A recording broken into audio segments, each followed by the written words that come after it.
नमस्कार दोस्तों, आप सभी को सुजान नेटवर्क में स्वागत करते हैं। आपको बता दें, बिहार में जिस तरह से एक नई पार्टी और इतने विशाल पार्टी की रहने के बावजूद कई पार्टी के बाद जन स्वराज बिहार में एक बार फिर से बदलाव को लेकर एक प्रेस वार्ता कर हर जगह हर वार्ड में जाती है। क्या लग रहा है बिहार में इस बार विधानसभा चुनाव को लेकर क्या माहौल रहेगी, जिसको लेकर बिहार के जन स्वराज के दरभंगा के जो जिला अध्यक्ष हैं और सभी टीम जो दूसरे पार्टी को छोड़कर यहाँ पे नए पार्टी में जन स्वराज में ज्वाइन किए हैं, आखिर प्रशांत किशोर ही क्यों? बिहार में आखिर मुख्यमंत्री का चेहरा आखिर कौन हो सकता है? चलिए प्रेस वार्ता में क्या कुछ कहते हैं देखिए पूरी रिपोर्ट को, और हमारे चैनल को शेयर एंड सब्सक्राइब जरूर करें। अगर आपके आसपास कोई खबर हो हमारे नंबर पर जरूर संपर्क करें।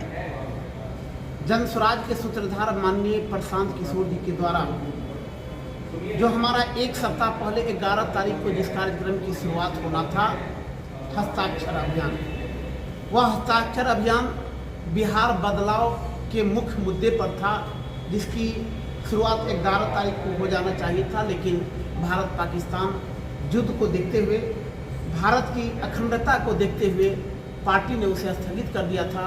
और आज 18 तारीख को पुनः बिहार के माननीय मुख्यमंत्री नीतीश कुमार का गृह क्षेत्र, कार्य क्षेत्र और जन्मस्थली कल्याण बिघा से माननीय प्रशांत किशोर जी के द्वारा हस्ताक्षर अभियान किया जा रहा है। चूँकि अगर वो मुख्यमंत्री है तो निश्चित रूप में उन्हें अपना पर भरोसा होगा कि मेरा गांव निश्चित रूप में 100% विकसित गांव होंगे। लेकिन जन स्वराज को एक भरोसा है कि उनका गांव भी सुरक्षित नहीं है तो बिहार के लोग कैसे सुरक्षित हैं? उनका गांव का ही यदि विकास नहीं है तो बिहार का विकास कैसे होगा? जब उन्हें लगा जो कि उसी गांव से मैं शुरुआत करूंगा, और उसकी शुरुआत अभी हो रही है। और साथ ही पूरे बिहार के प्रत्येक जिला, प्रखंड, जिला मुख्यालय में इस प्रेस कॉन्फ्रेंस के द्वारा बिहार बदलाव हस्ताक्षर अभियान की शुरुआत आपके द्वारा आपके सामने में किया जा रहा है। उसी से संबंधित यह आज प्रेस वार्ता रखा गया है। और आज से शुरुआत के बाद बिहार के 38 जिला एवं बिहार के जितने भी प्रखंड हैं, सभी प्रखंडों में कल से यह हर हालत में हस्ताक्षर अभियान चलेगा। और जिस 3 मुद्दा लेकर के यह हस्ताक्षर अभियान किया गया है, 2 महीना के बाद 1 करोड़ लोगों का जन स्वराज सदस्यों का हस्ताक्षर करके इसे राज्यपाल के पास सौंपा जाएगा। इस 3 सूत्री मांगों, जो पूर्व में आपको बतलाया गया हुआ है कि वो 3 सूत्री मांगे बिहार के आम आवाम के, बिहार के एक गरीबों के आवाज़ को निश्चित रूप में उन्हें एक बहुत बड़ा अमृत का काम करेगा। जिस आवाज़ को उठाने के जन स्वराज आगे बढ़े हैं, उस मांग को अगर श्वेत पत्र हमारे बिहार के मुख्यमंत्री या राज्यपाल दे देते हैं तो हमारा कोई विधानसभा का घेराव नहीं होगा। लेकिन यदि उस मांग को या उस पर श्वेत पत्र जारी नहीं किया जाता है तो विधानसभा का अंतिम सत्र से पहले बिहार विधानमंडल का घेराव किया जाएगा। उस 3 मुख्य मांगे जो है हमारा, उस पर मैं आपको चर्चा कर दूं।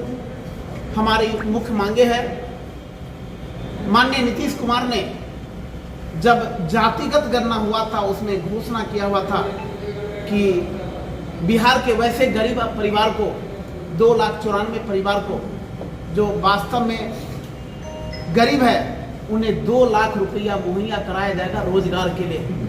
उस पर कुछ ही % काम किया गया और आज के भी डेट में वह 10 का 10 है। उस पर श्वेत पत्र जारी करें। दूसरा, बिहार के दलित महादलित परिवार को उन्होंने कहा था कि जो भूमिहीन है, भूमिहीन इस सेंस में कि आवास विहीन है, वैसे परिवार को मैं 3 डिसमल जमीन दूंगा। लेकिन मात्र 20% लोगों को ही जमीन दिया गया। उसमें भी जिसको दिया गया उसको अभी तक दखल कब्जा नहीं किया गया। उस पर श्वेत पत्र जारी करें कि आखिर जब आप इतने दिनों से सत्ता में हैं तो क्या मजबूरी हो गया जो कि आपने 3 डिसमिल जमीन उस दलित महादलित को नहीं दिए, जिसके बदौलत आज आप बिहार के मुख्यमंत्री हैं। तीसरा, हमने आपके बीच यह सर्वविदित है कि सर्वे के नाम पर लूट खसोट हो रहा है। परिवार में एक दूसरे से लड़ाया जा रहा है, भाई भाई में झंझट लगाया जा रहा है। लोग रोजी रोजगार जो बाहर करते थे उसको छोड़ करके अपने घरों पर बैठे हुए हैं, क्योंकि सर्वे में इतनी बड़ी गड़बड़ियाँ हैं, इतनी खामियाँ हैं, जिस खामी को पूरा करना 2-4 महीना की 6 महीना की बात नहीं है। उसकी व्यवस्था बेहतर नहीं हुआ, लेकिन चूँकि हमारा विधानसभा चुनाव 2025 है और उस कोष को भरने के लिए धनबल के बल पर 2025 का चुनाव लड़ने के लिए वह ऐसे पदाधिकारी को नियुक्त किया गया है जिनका एक टारगेट दिया हुआ है कि आपको 2 करोड़ लाना है, आपको 2 करोड़ लाना है, आपको 4 करोड़ लाना है, और उसके पास तो मजबूरी है और वह शोषण जनता से दाखिल खारिज के नाम पर हो, पर्चा के नाम पर हो, बंटवारा के नाम पर हो, वंशावली के नाम पर हो, वह दोहन करते हैं और उसी खजाना को। तो जन स्वराज परिवार ये डिमांड करती है कि जब तक आपके पास व्यवस्था नहीं हो पूर्णतः, तब तक इस सर्वे काम को जो है रोका जाए। साथ ही जो हमारा बिहार जो एक बदहाल व्यवस्था से गुजर रही है, उस बिहार बदहाल व्यवस्था को हम संकल्प के साथ हम काम करेंगे। उसी के मद्देनजर आज हमारा हस्ताक्षर अभियान शुरू।